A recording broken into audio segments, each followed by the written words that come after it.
From the time an American child reaches the 6th grade, they are taught that the key to success in life is to do well in high school so that they can get accepted to the best possible college. The better grades they get in high school, the better college they will have an opportunity to get into. They are taught that if they get into a great college and get their college degree, any type of job they desire in the field of their choice will be there waiting for them. After getting their dream job, they will be able to buy any car and house they desire, start their own family, and live the American dream. Most Americans today have an expectation of future economic success simply by obtaining a college degree. The entire purpose of elementary school is to prepare students for high school, and the entire purpose of high school is to prepare students for college. In fact, the U.S. now has hundreds of private college preparatory high schools that, at a cost of $25,000 per year, are supposed to increase students' chances of getting into a top-tier college. Students are taught to believe that if they don't go to college, they will be on a path to nowhere and will have no chance of ever building a successful career.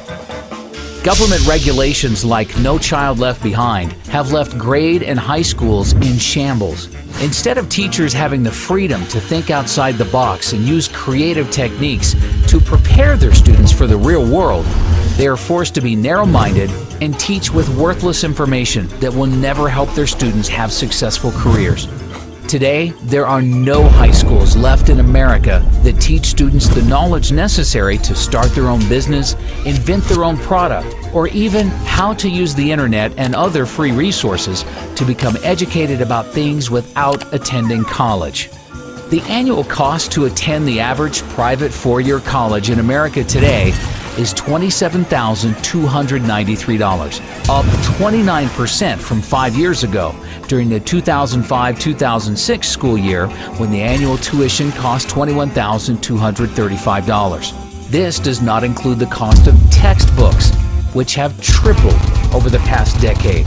Colleges are now charging $200 for each single textbook that has no resale value because they put out new, slightly revised versions with a new name each year. The textbook publishers are even colluding with college bookstores to make custom textbooks so that students can't save money by buying them online. Colleges are getting kickbacks from publishers in order to destroy the used textbook market, which by itself is proof enough that college administrators are only interested in lining their own pockets and have no interest in helping their students.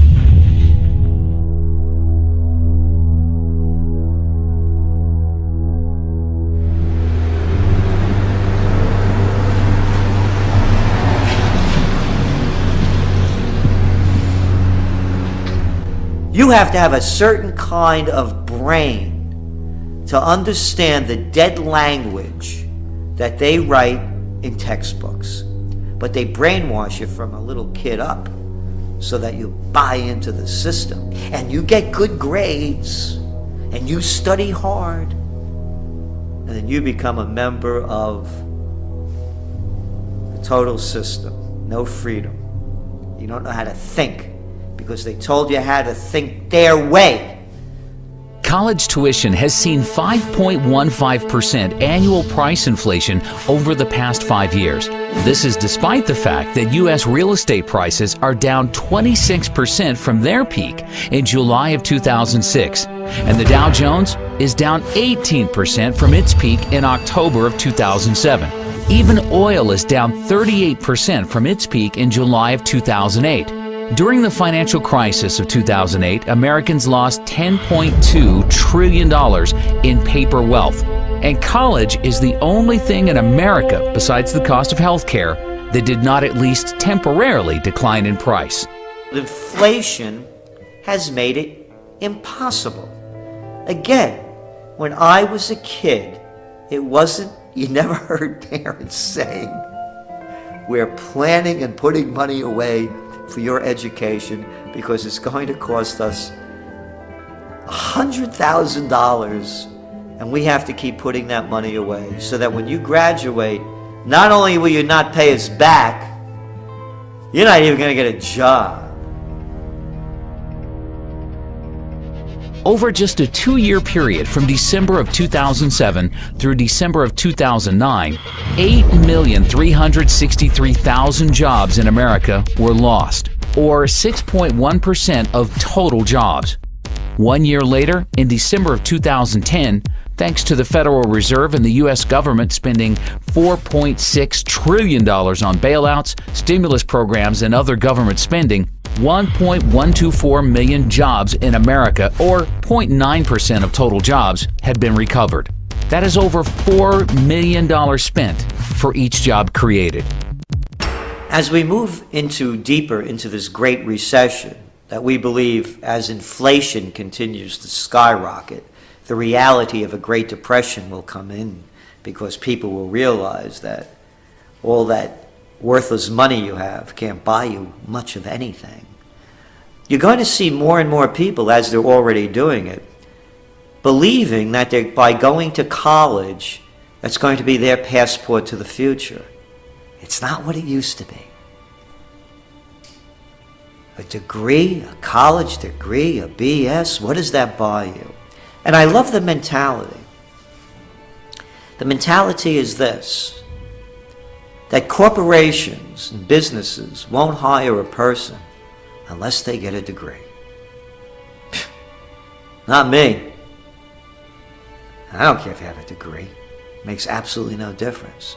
I want you to have a mind, be able to think for yourself and think on your feet, and be energetic and love what you're doing and have a passion in so many different other ways. Not to be able to just regurgitate what you're being told. And that's all it's come to. It's regurgitation. During an economic downturn, when Americans are losing their jobs, their primary instinct is to seek higher education in order to make themselves more attractive to potential employers and better position themselves to receive a job. However, how are Americans supposed to spend $27,293 per year for college when they have no savings or income to pay for it?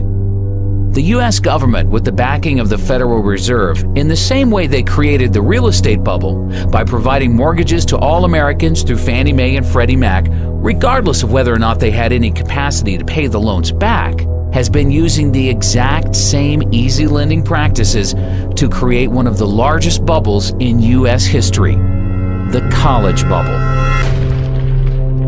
College students borrowed $106 billion in total student loans for the 2009-2010 school year, up from $96 billion in 2008-2009, $94 billion in 2007-2008, $87 billion in 2006-2007, and $83 billion in 2005-2006. Total student loan debt in the U.S. currently stands at $830 billion and now exceeds credit card debt.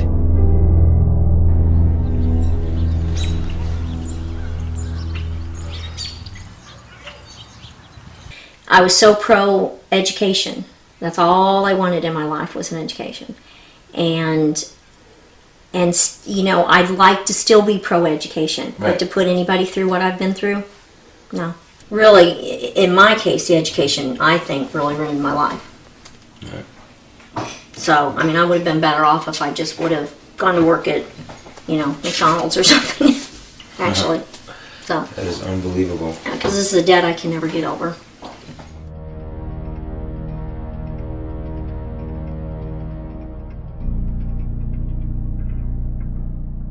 The U.S. government created Fannie Mae and Freddie Mac in order to make housing more affordable, but instead, their actions drove housing prices through the roof and made buying a house impossible for most Americans unless they took out no-money-down teaser loans with interest rates that substantially increased after a year or two.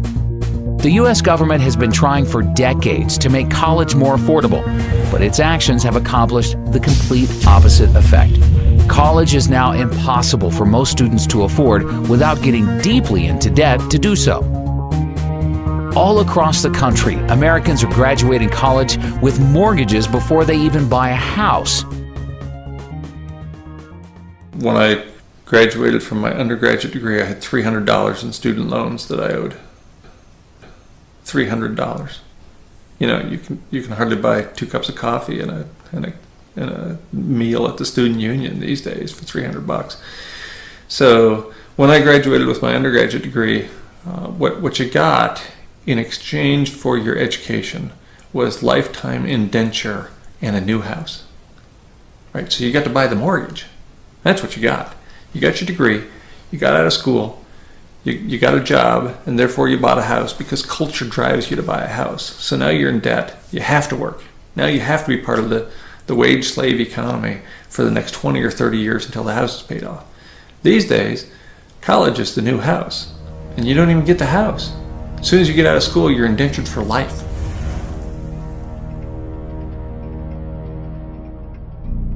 When you started taking out loans, what kind of debt did you end up getting into, and how much have you been able to pay off, and how much do you still have? When I walked out of dental school, I was $136,000 in debt, and I have paid in close to $100,000 right now. They say I owe $300,000, so I still have quite a bit, obviously, that I can't manage anymore. And I've done everything I can to try to manage it, but it becomes unmanageable at a certain point. One of the loans, the HEAL loan, was a health occupation loan, and when that defaulted, then I can no longer see Medicare or Medicaid patients. So I'm very selective of where I can even work anymore. Wow. Because it ties my hands. If I wanted to go into indigent care or one of the free clinics or something, I couldn't. Right. When I was first told this, I was told by my attorney that I would not get Medicare or Medicaid. I said, well, okay, there's not much I can do. And for many years, that's what I believed, because that's what he thought it meant. Well, comes to find out, that's not what it was at all. It was that I was not able to work on patients in Medicare or Medicaid. And so when I went to work for this place that I'm working, I thought we were fine because we don't take them. Well, there happens to be some federal employees that now I can't see. I didn't even realize that. And so when we realized it, the office manager sent a note to them and said, what's the deal? And they said, well, she knows all about this. No, I don't know about it, neither do the attorneys, and neither does anybody else. I mean, these laws are so vague, it's just amazing. So now I have to watch who I see. And fortunately, my employer has worked with me, or I would be out of a job, basically. But they're very vague, they keep you in the dark. They don't really try to help you or figure any of this out. They don't work with you. I know there's the new income-based repayment, but I don't fall into any of that, so I don't know. I just don't want to see it happen to anybody else. Right. That's my problem. There's no compassion there. There's no none. help. No help, no compassion, nothing. They're just vultures.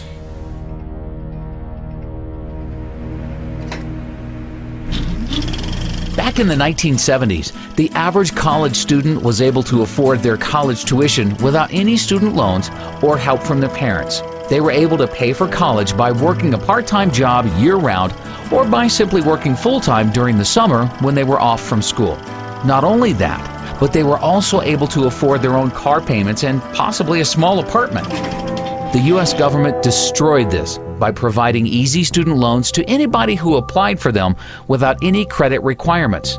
Over the past decade, any 18-year-old has had the ability to take out large student loans without even being asked if they have a job, what their high school grades were, what they intend to major in, or any other information that would help determine their future ability to pay back the loan. These are, this is a paper, and this is of course a copy, I have the original, of what they gave me the day I graduated from dental school. What amount, income level I would have to make, and how much of that would go to school loans, and what percentage. First off, I never even made enough in a month to pay the monthly school loan amount, so that's why it went into default. Right, and they basically made just completely unrealistic Unrealistic, projections on what you were totally gonna make, unrealistic, right? yes. I've not even managed to make any of them at all. So this year, of course, they're projecting I would clear about $260,000, and I'm making about $80,000. Where do they come up with these numbers? Well, I'm not sure, and I think that was the whole problem. Over 400,000 in 2015, which will not ever happen. The problem is, it also is your percentage of your school, of what they're taking. I know it's been proposed at 10%, and I think that is the fair amount. But at some points, I paid as much as 34% of my wage, 32% of my wage. Right now, I'm paying 25% of my wage to school loans. And that's a huge amount when you have other debts and other bills as well. Thank you so much. No, thank you very, very much for what you're doing. I appreciate it. Thank you. Really appreciate the help. Today, 2/3 of students are graduating college with an average student loan debt of $24,000. And the government is now making the situation many times worse by completely taking over the student loan business. Hidden inside of the recently passed health care bill, the government passed a complete student loan overhaul where they removed commercial banks from providing loans to students. Now, all students will receive their loans directly from the government at artificially low interest rates. There's absolutely no reason why we, the taxpayers, should be funding college education. And that's what we're doing when they're giving government aid. You know what my college debt was when I got out of school? $1,500. $1,500. You talk about inflation? You talk about inflation? You know what it used to cost me a whole year to go to school? $2,000. And that included room and board. You want to talk about inflation? You're never going to be able to get out from that debt. You're an indentured servant. That's right. That $120,000 you owe, the $80,000, the $40,000, $250,000 if you're a good student that went to law school and you're that much in debt without a job. You have to pay it back. There is no way out. That's the system.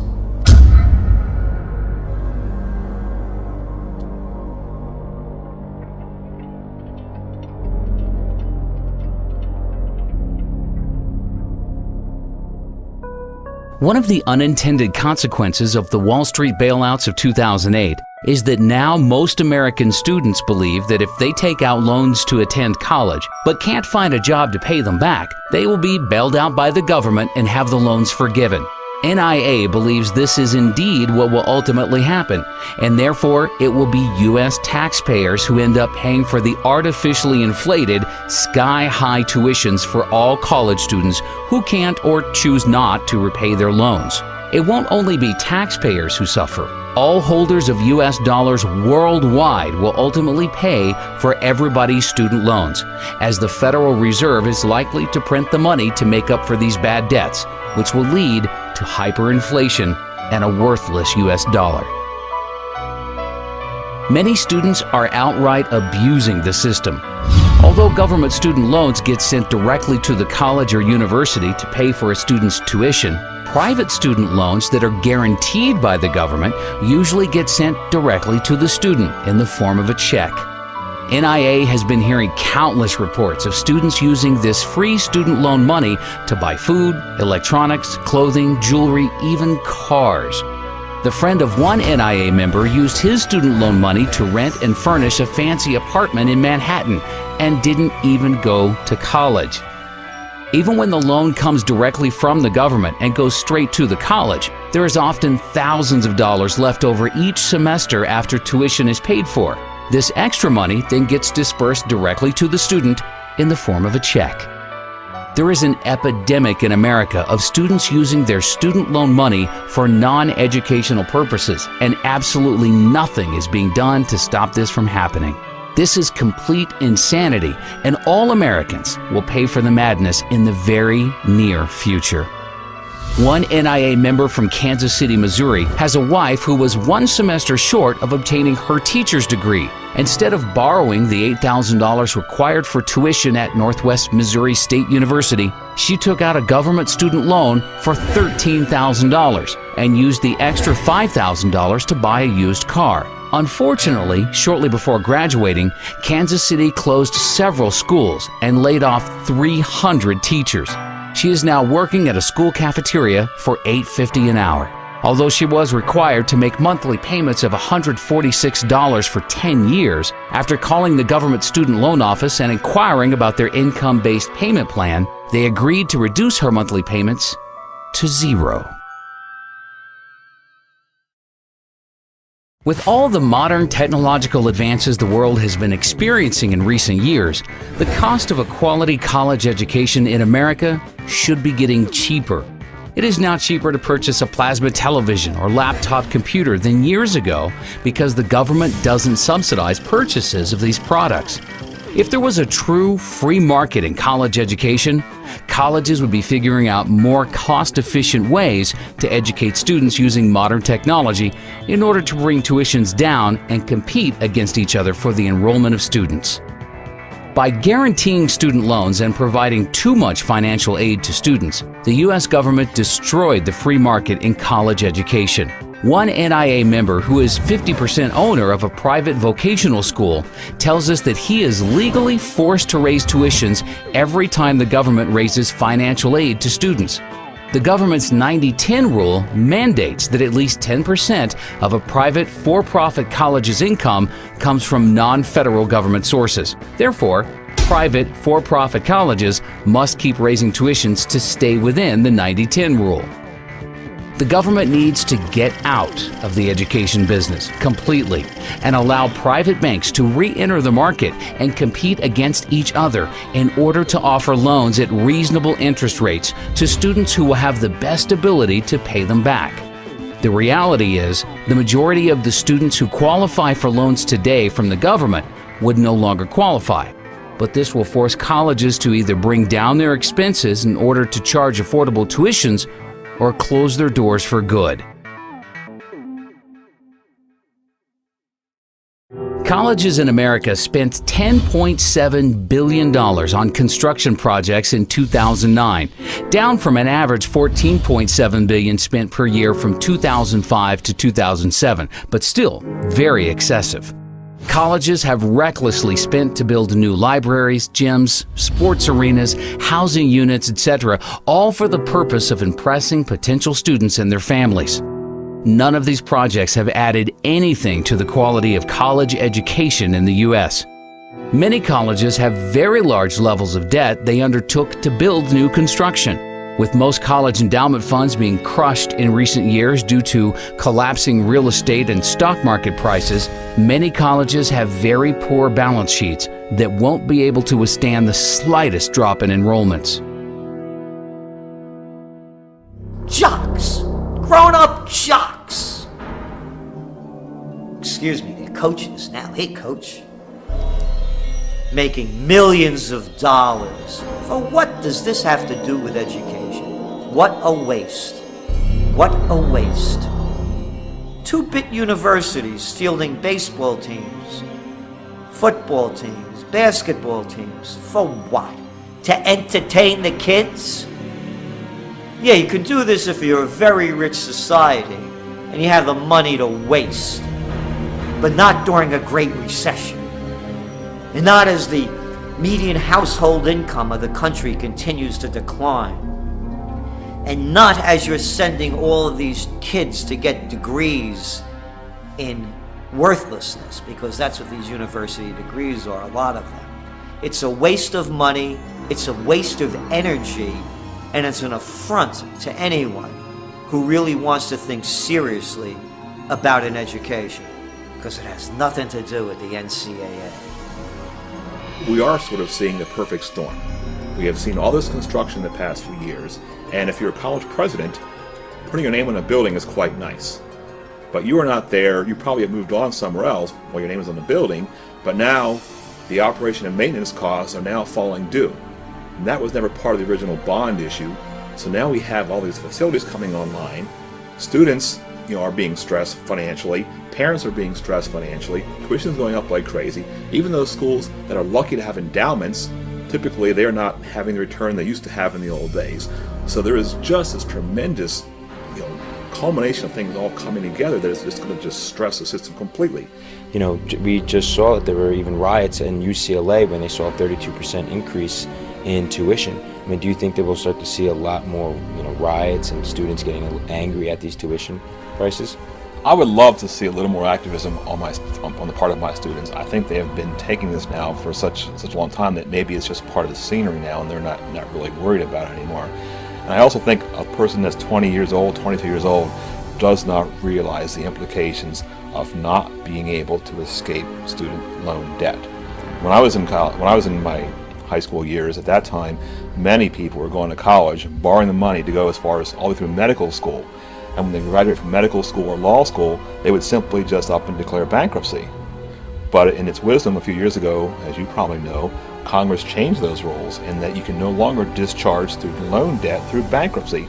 And now, even if you happen to make it to Social Security and you still owe them money, they're going to come after your Social Security check, if it exists, which I don't think it will. With NIA projecting all U.S. interest rates to rise dramatically over the next few years to multi-decade highs, many colleges will likely be forced to double or triple their average tuition inflation rate to 10 or 15%, just to cover rising interest payments. As the word spreads about this documentary and Americans become educated to the truth, more and more students will wake up to the fact that college education is the largest scam in American history. We are about to reach a point where students say enough is enough and refuse to pay higher tuition prices. There are currently a total of 4,168 public and private 2- and 4-year colleges in the U.S. In the near future, as the U.S. dollar begins to collapse and American families are forced to spend more than 30% of their income on food, we expect to see a sharp contraction in the number of colleges in America. NIA conservatively believes 20% of American colleges will close by the year 2020. Of the colleges that remain open, NIA projects an average decline in enrollments by the end of this decade of between 15 and 30%. In fact, enrollments by American students in each college could decline by as much as 50%, with Chinese students using their soon-to-be strong yuan to become educated in the U.S. and price American students out of the market. NIA also projects for most colleges to reduce their faculty sizes by between 25% and 40%, which will mean larger class sizes and a further decline in the quality of education.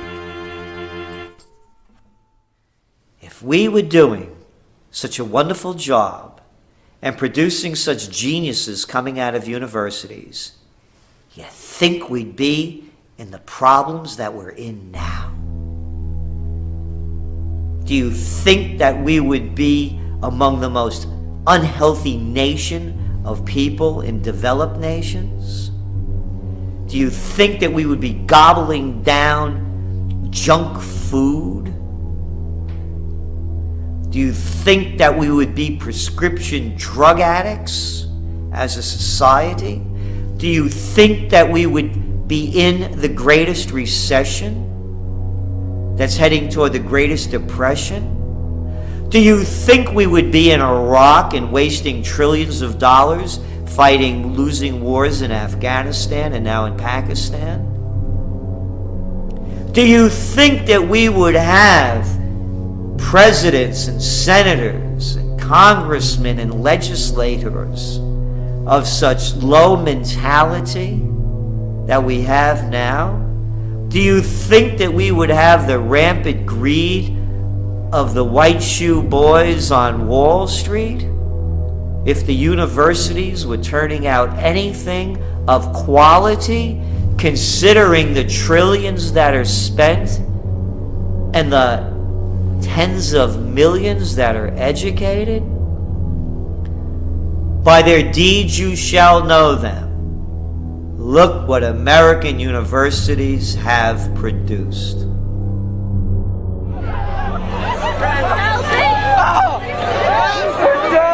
The simple truth is, any American high school student who has any savings put away that they are planning to spend on college would be much better off simply investing this money into physical silver. A senior in high school with $30,000 in savings who buys physical silver today will likely have enough money to buy the median U.S. home 4 years from now. while all of their friends will be graduating college with no job or money to buy a house, but will be stuck with hundreds of thousands of dollars in debt and a worthless piece of paper called a college degree.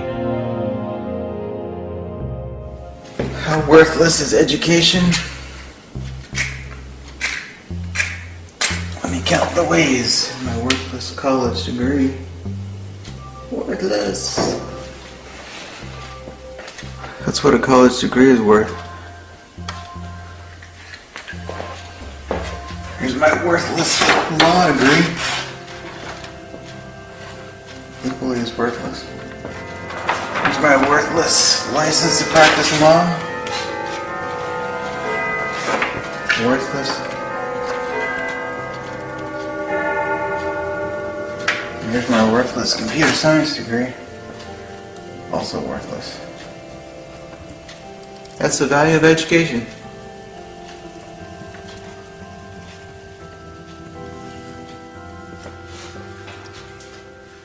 If somebody were graduating from high school today and wanted to know whether they should go to college, I would say they should run, not walk, away from college.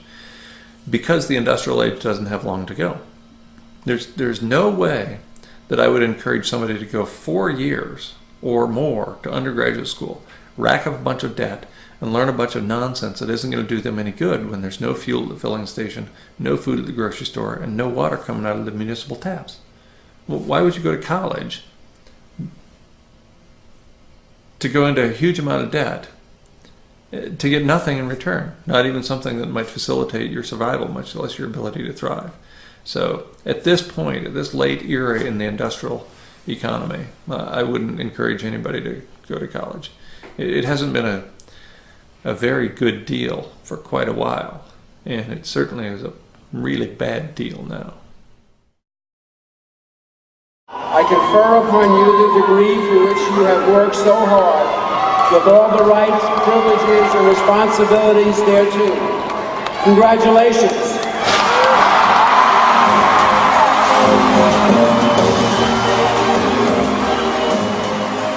As fast as college tuition costs are rising, the value of a college degree is declining even faster.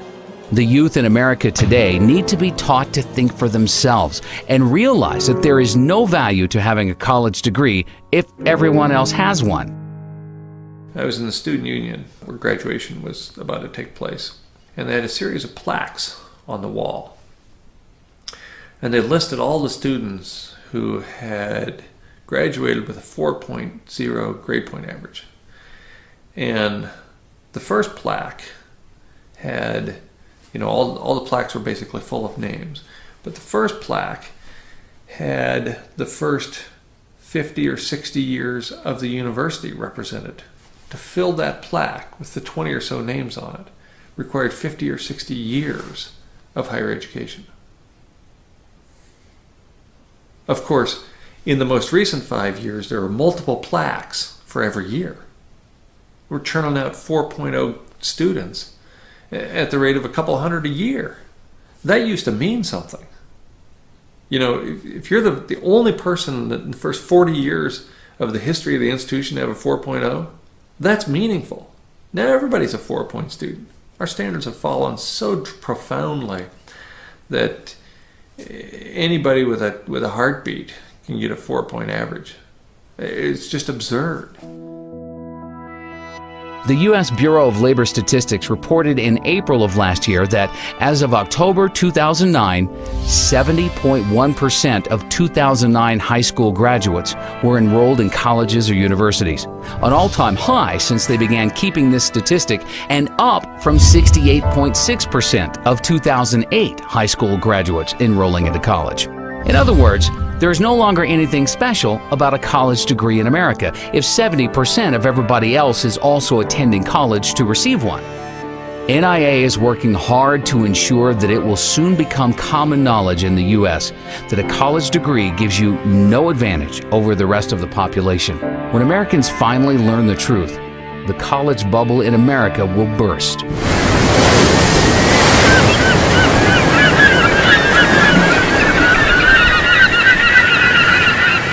College enrollment has been increasing really since the late 80s. But what kind of is an unknown secret is since 1992, the majority of college graduates, 60% of them were in positions that the BLS considered low skill and typically did not require a high school education. For example, 20% of all the new waiter and waitressing positions created since 1992 have been filled by college graduates.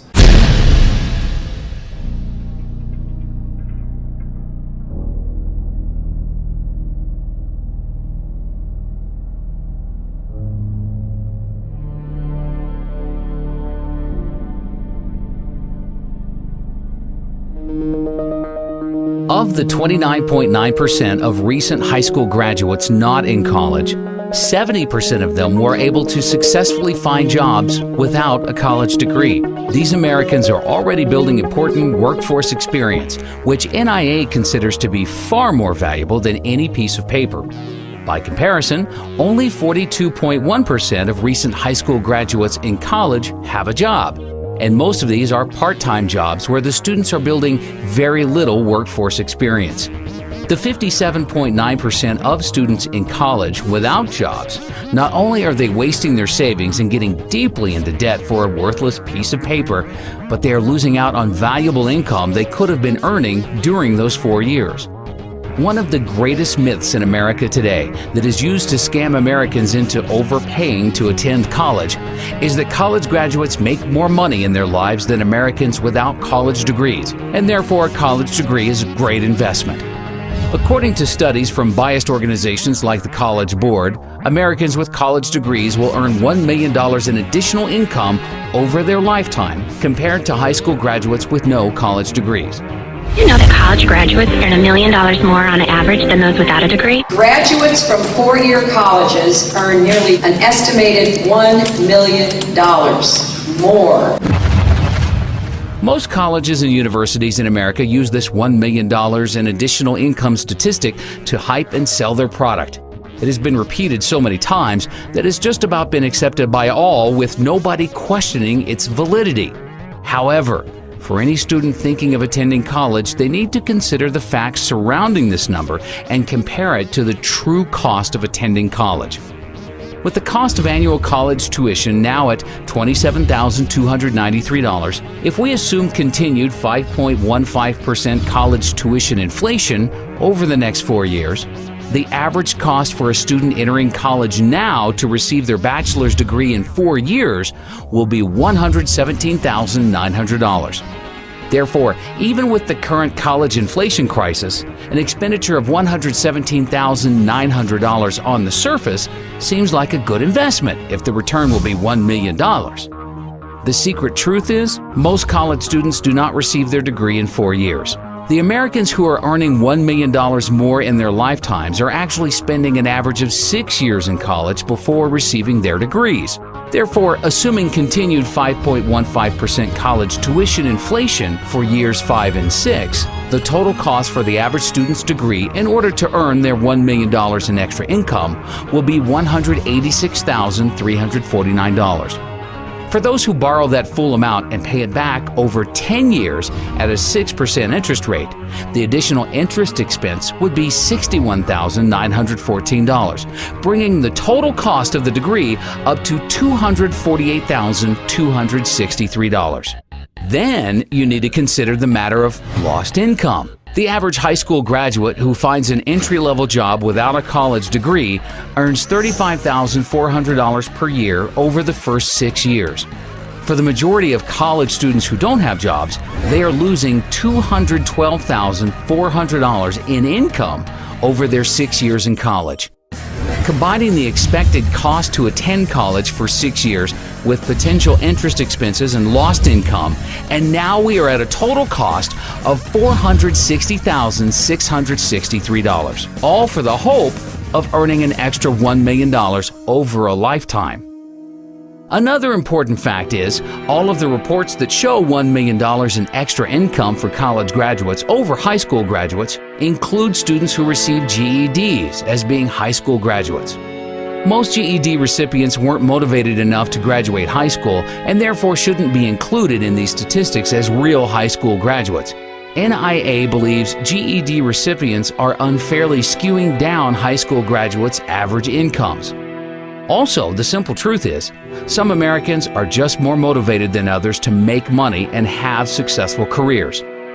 Somebody who wants to earn a high income usually goes to college because they have been suckered into believing it offers them the greatest ability to do so. Whereas most Americans who don't attend college don't have as strong a desire to have a successful career.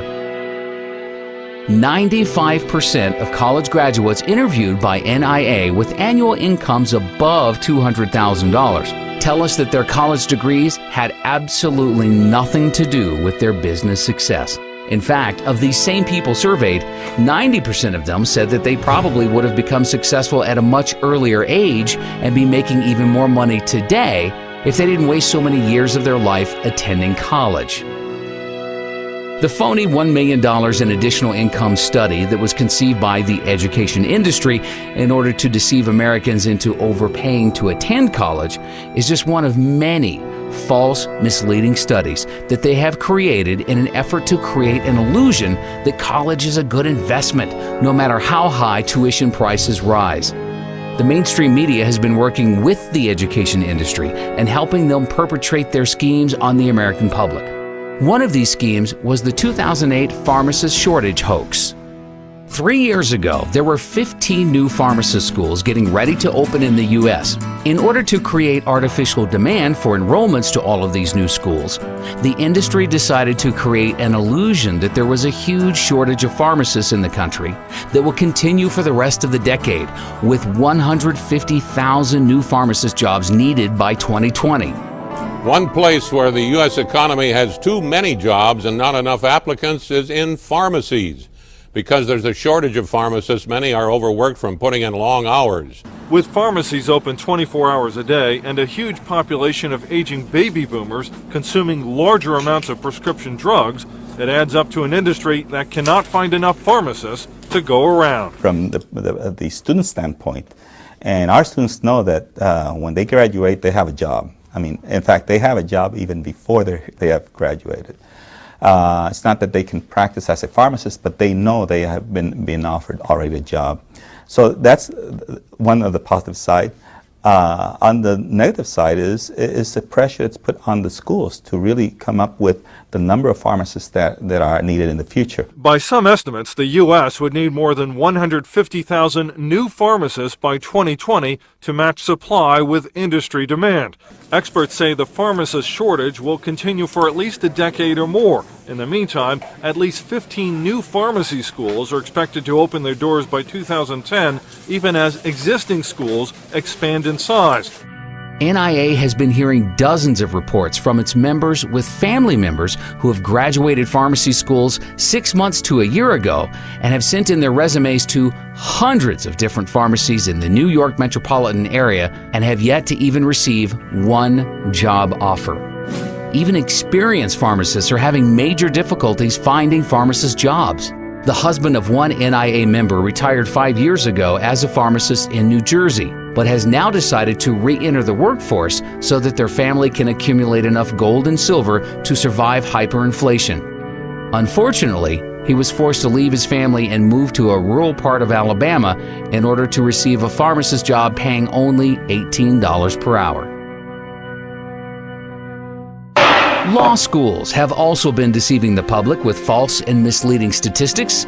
During the past decade, an unprecedented number of Americans went to school to become lawyers because they thought if they became a lawyer, they would immediately become rich. Some law schools are advertising that 90% of graduates are employed within 1 year of graduating. The unfortunate reality is, law schools are deceiving their students with these statistics because most of their graduates who are employed within a year of graduating are not employed at law firms. They can be employed at Walmart or McDonald's, but the law schools will still consider them to be part of their 90% employed within a year. A lot of schools right now will tout a job placement rate after graduation, or what percentage of their graduates are employed X amount of months after graduating with a degree. And what you're seeing sometimes is manipulation and outright just fraud in how they calculate this. One major law school was recently admitted to hiring a bunch of unemployed legal graduates to work in their admissions group at the same time their placement rate survey was being conducted. So yes, were they employed at the time? Yes, but it wasn't an illegal profession. Law schools are handing out 43,000 law degrees each year, yet 15,000 attorney and legal staff jobs have disappeared since 2008. Many people wonder why 60% of the U.S. Senate and 37% of the U.S. House of Representatives are lawyers. Well, the reason is they go to Washington in order to pass as many new, harmful, and destructive laws and regulations as possible in order to provide enough work for all of their lawyer friends.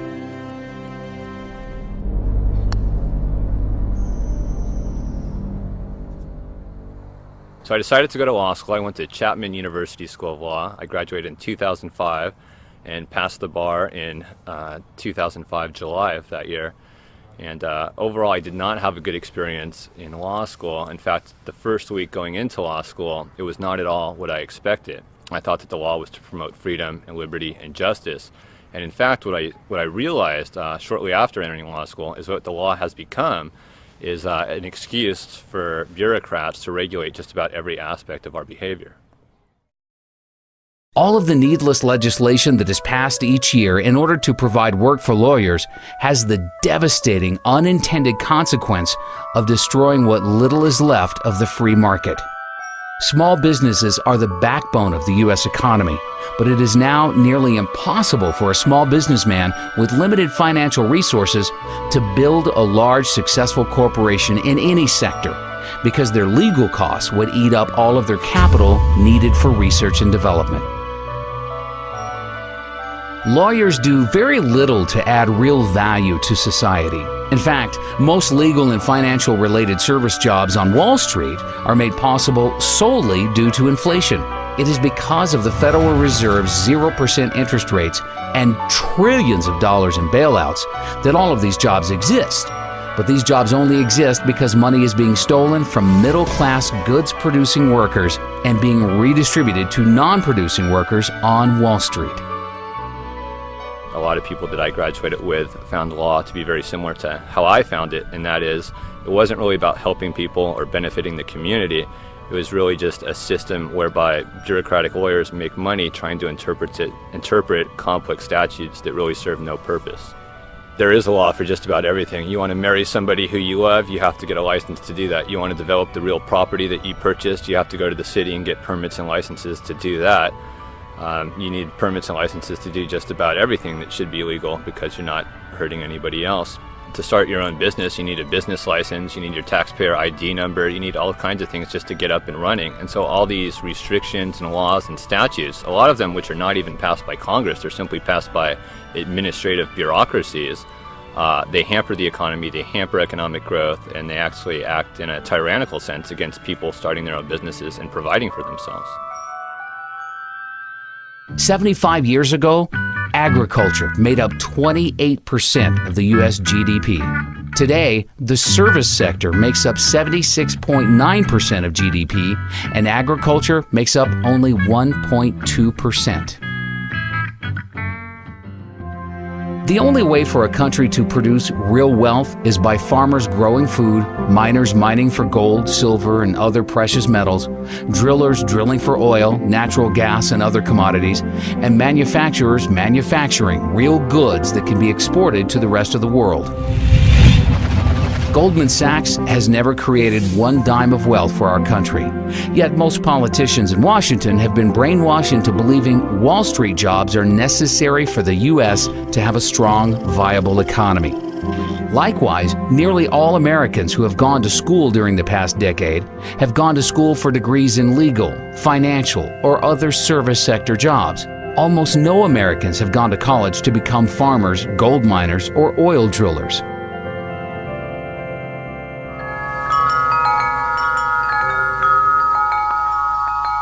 You can go to college and learn from somebody that doesn't have a farm, and they'll give you an ag business degree.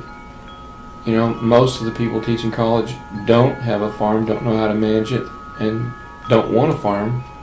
I say if you want to learn how to do something, try to study under the person that can do it the best that he can do.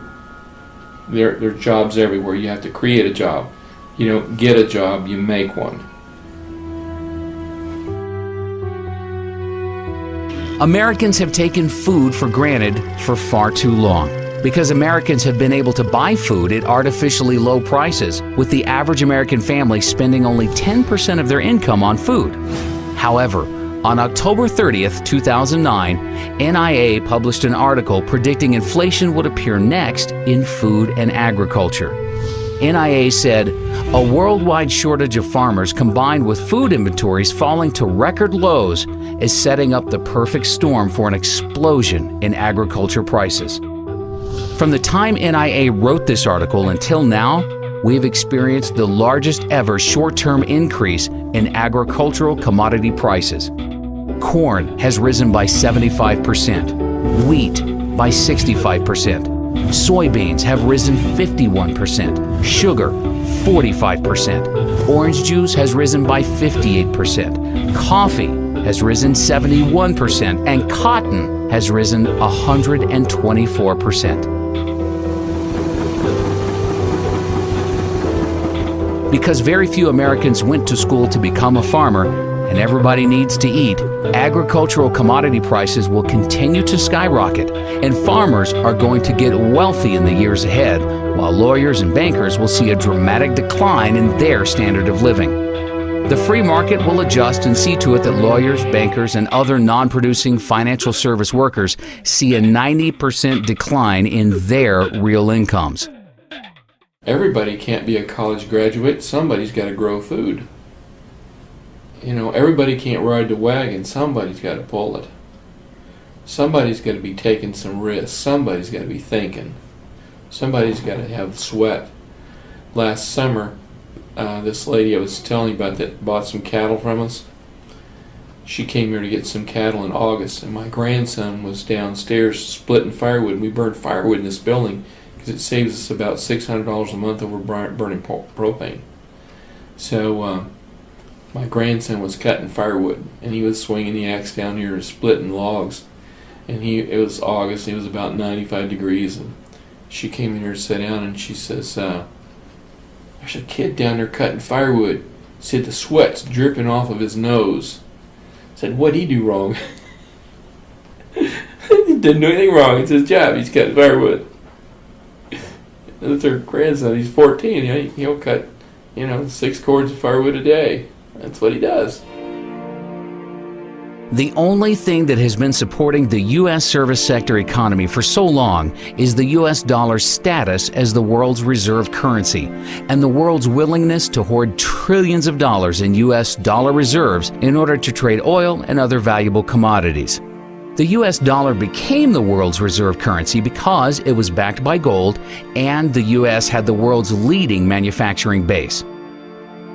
Today, the U.S. dollar is a fiat currency that is backed by nothing, and our manufacturing base has been rapidly deteriorating, with most of the products the world buys now made in China and other Asian countries. The Federal Reserve just announced that it will print another $600 billion, which will dilute the purchasing power of the U.S. Treasuries held by our creditor nations and cause them to soon abandon the U.S. dollar as the world's reserve currency. The entire U.S. economy is a Ponzi scheme that is dependent on the rest of the world continuing to buy larger amounts of U.S. treasuries. Pretty soon, not only will the world stop buying our treasuries, but they will dump the treasuries they already own. All of our deficit spending will have to be paid for by outright money printing. Although the government and media would like you to believe the U.S. economy is going through a recovery, the truth is, the U.S. economy is on life support. It is impossible to have an artificial boom created by artificially low interest rates from the Federal Reserve without a major depression afterwards. The U.S. real estate bubble was the largest artificial boom in history. The panic of 2008 was the free market trying to correct the imbalances with a bust. But the Federal Reserve prevented a necessary depression from happening by taking trillions of dollars of worthless assets onto its balance sheet. None of the imbalances have been fixed, and the real depression is still to come. But unlike the depression of the 1930s, which saw falling prices, the upcoming depression will be a hyperinflationary Great Depression, with prices for food, energy, and everything else Americans need to live and survive soaring through the roof. All young Americans today should be entering the workforce as soon as possible in order to generate enough income so they can accumulate physical gold and silver. When the US dollar collapses, only those with gold and silver will be able to buy food and other goods needed to live and survive. Those with the most gold and silver will have the best chance of surviving the upcoming collapse of the US dollar. Our country needs to wake up to the reality that the world is changing and Americans will need to undertake new methods of survival. The American mindset has become so obsessed with the belief that college is the key to success that by the time most people wake up to the truth, it'll be too late. One NIA member recently took his son to the doctor, and the doctor asked his son if he was going to attend college. After his son said he doesn't know what he wants to do, the doctor went on for 10 minutes praising the virtues of a college education. Our member then explained to the doctor the realities of our new world and how college is a scam and no longer worth attending.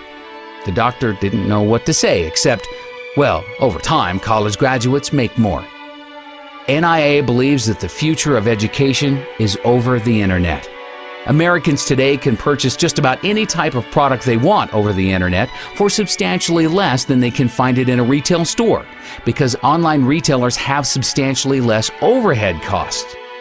Walmart's biggest competitive threat today is not Target, but is actually Amazon.com, which now has a $79 billion market cap and is fast catching up to Walmart's $204 billion market cap. The largest and most profitable college of the future will be an online college that attracts all of the most successful professors from around the world and allows them to teach an unlimited number of students over the internet. Students will have the opportunity to be taught by the very best in any field of their choice from the comfort of their own home. They will receive a much higher quality education for only a small fraction of the cost of attending a traditional college. By the end of this decade, NIA expects online colleges to gain at least a 25% market share of the total higher education industry. Well, you actually also teach online courses as well. I mean, do you think that that's the future, online learning? I think the future actually is online learning. If the grid can stay up, which I hope it does, I think most people have an interest in seeing that happen. So I think a lot of things could fall apart before the grid and the internet does. So I think that's the way. I always ask my students, does it really make a whole lot of sense for all 20 of us to drive here every Tuesday and Thursday to get together to talk about digital media stuff, when we really could do this with a little bit of re-engineering and actually have, instead of all of us coming together, if I came to you wherever you were?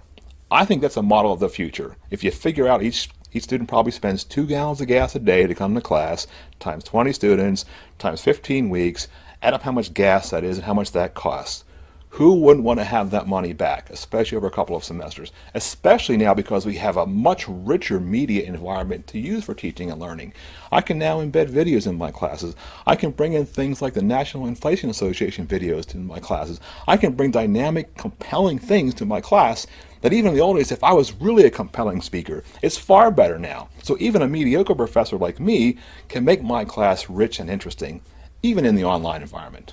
You tell me the difference about sitting in an auditorium in NYU with 1,000 other people or sitting in front of your screen and listening to a professor. What's the difference? Look what's going on in India. They estimate some 500,000 Indians have gotten university degrees in engineering through online. Interactive view is what I called it back then. And how many did we turn out in the USA in the same period? About 150,000. It's the future. The future is now. But they're holding us back on real internet learning, real real digital online learning because of the people that want to control the system, the ones that want to have the tenure, the whole college industrial complex. That's all it is. It's a racket. Just like war's a racket, colleges have become a racket.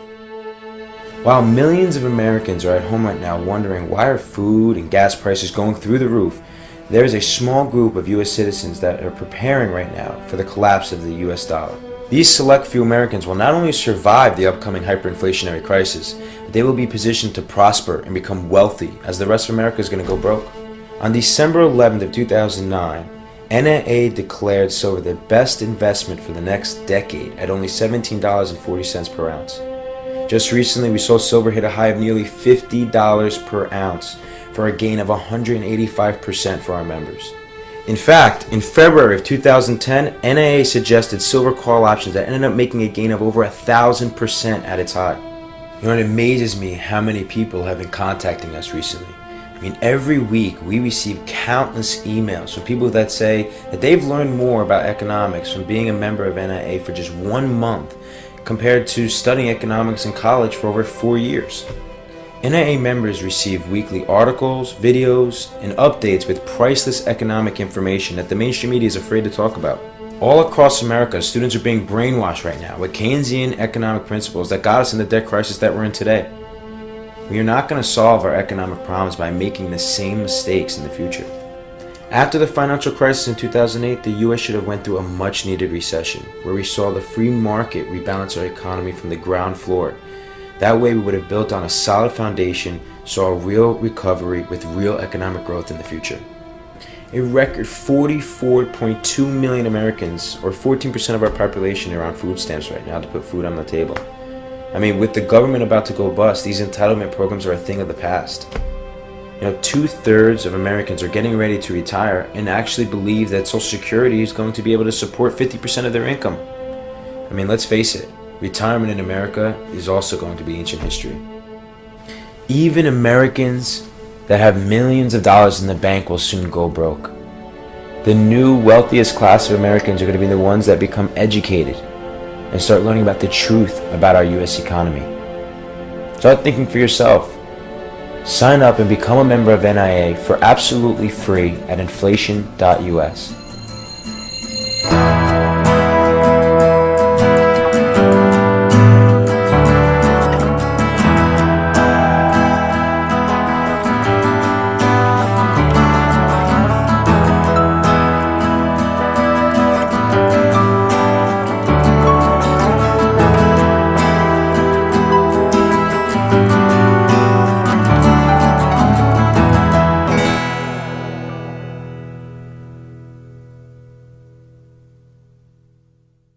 Just regurgitate what you're being told.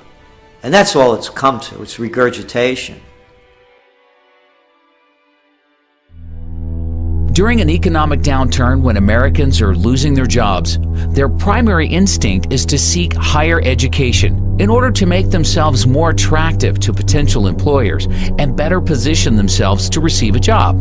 However, how are Americans supposed to spend $27,293 per year for college when they have no savings or income to pay for it?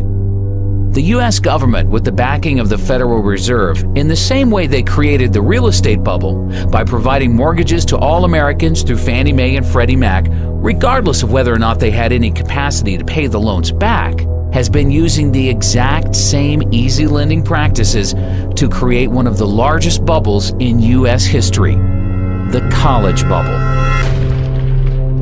College students borrowed $106 billion in total student loans for the 2009-2010 school year, up from $96 billion in 2008-2009, $94 billion in 2007-2008, $87 billion in 2006-2007, and $83 billion in 2005-2006. Total student loan debt in the U.S. currently stands at $830 billion and now exceeds credit card debt.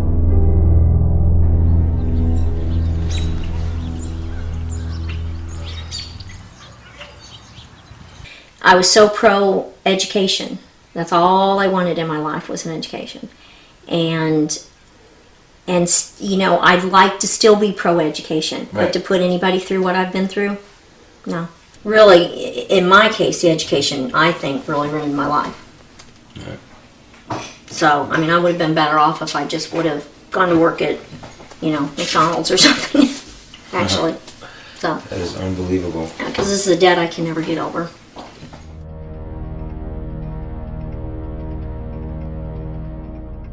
When I was a kid, it wasn't, you never heard parents saying, we're planning and putting money away for your education because it's going to cost us $100,000 and we have to keep putting that money away so that when you graduate, not only will you not pay us back, you're not even going to get a job. Over just a 2-year period from December of 2007 through December of 2009, 8,363,000 jobs in America were lost, or 6.1% of total jobs. 1 year later, in December of 2010, thanks to the Federal Reserve and the U.S. government spending $4.6 trillion on bailouts, stimulus programs, and other government spending, 1.124 million jobs in America, or 0.9% of total jobs, had been recovered. That is over $4 million spent for each job created. As we move deeper into this Great Recession, that we believe as inflation continues to skyrocket, the reality of a Great Depression will come in because people will realize that all that worthless money you have can't buy you much of anything. You're going to see more and more people, as they're already doing it, believing that by going to college, that's going to be their passport to the future. It's not what it used to be. A degree, a college degree, a BS, what does that buy you? And I love the mentality. The mentality is this, that corporations and businesses won't hire a person unless they get a degree. Not me. I don't care if you have a degree. It makes absolutely no difference. I want you to have a mind, be able to think for yourself and think on your feet, and be energetic and love what you're doing and have a passion in so many different other ways. Not to be able to just...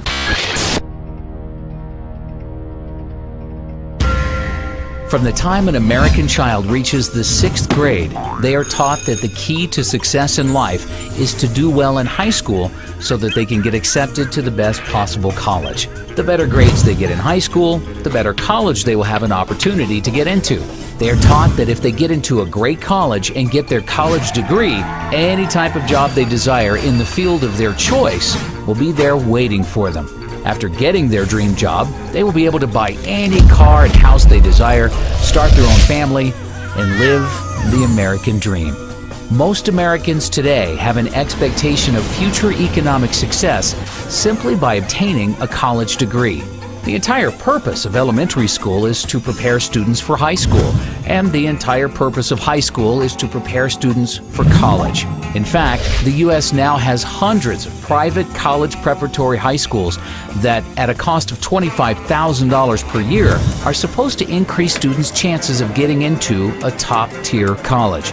Students are taught to believe that if they don't go to college, they will be on a path to nowhere and will have no chance of ever building a successful career. Government regulations like No Child Left Behind have left grade and high schools in shambles.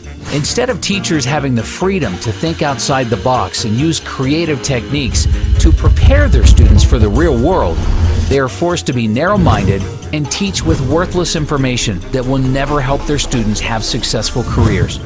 Today, there are no high schools left in America that teach students the knowledge necessary to start their own business, invent their own product, or even how to use the internet and other free resources to become educated about things without attending college.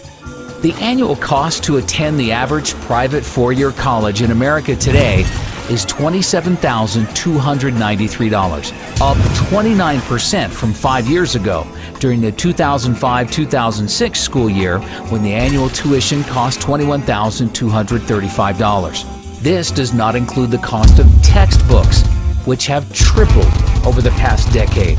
Colleges are now charging $200 for each single textbook that has no resale value because they put out new, slightly revised versions with a new name each year. The textbook publishers are even colluding with college bookstores to make custom textbooks so that students can't save money by buying them online. Colleges are getting kickbacks from publishers in order to destroy the used textbook market, which by itself is proof enough that college administrators are only interested in lining their own pockets and have no interest in helping their students.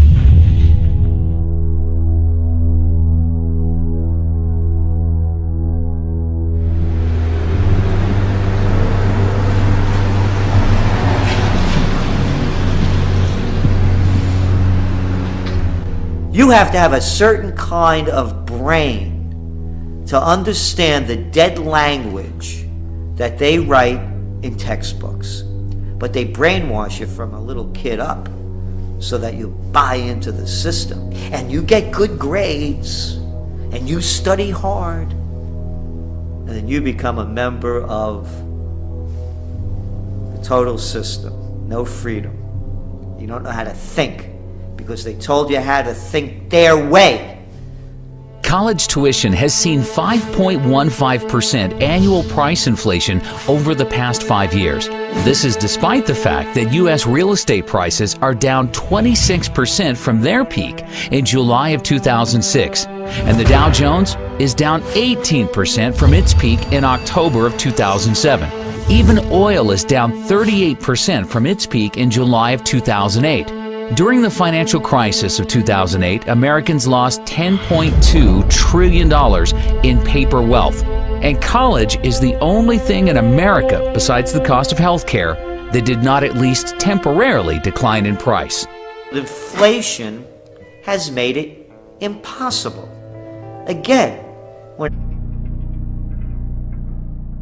The U.S. government created Fannie Mae and Freddie Mac in order to make housing more affordable, but instead, their actions drove housing prices through the roof and made buying a house impossible for most Americans unless they took out no-money-down teaser loans with interest rates that substantially increased after a year or two.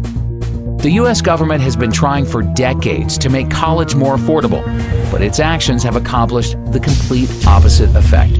College is now impossible for most students to afford without getting deeply into debt to do so.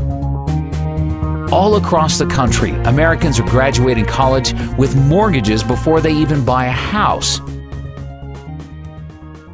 When I graduated from my undergraduate degree, I had $300 in student loans that I owed.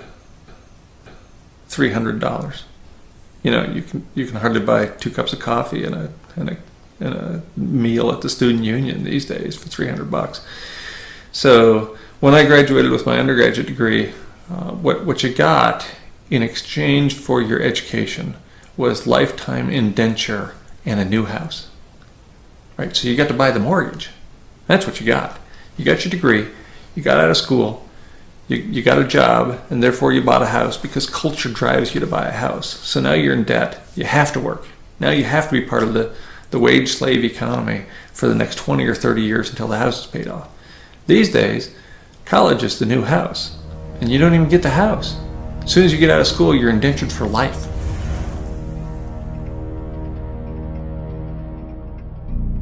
When you started taking out loans, what kind of debt did you end up getting into, and how much have you been able to pay off, and how much you still have?